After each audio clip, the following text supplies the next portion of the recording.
do'stlar, life hack mana bunaqa apparatcha olsanglar yaxshi narsa ekan. 12 ichida yog' to'kkandan keyin qolgan yog'ini tortib chiqarib oladi. Mana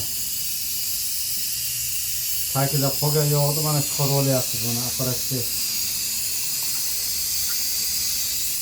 Press bilan qilsa ham bo'ladi, lekin bu zo'r apparatcha ekan. Mana tortib olyapsiz ichida qolgan yog'ni. Haddon tagida bari yog'ni oladi.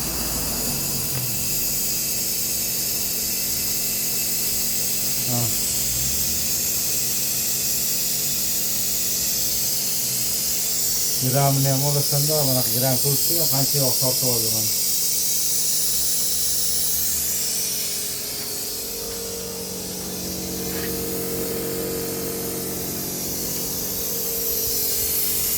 Shuncha yog' ichiga qolib ketadi. Mana hozir qancha bo'ldi mana grami? 160 gram. 160 gram yog'ni paddon tagidan tortib chiqarib oldi. To'kkandan tashqari ichida qolgan yog'ni oldi. Apparatga gap yo'q ekan, shunaqa olinglar, sizlarga ham tavsiya beramiz.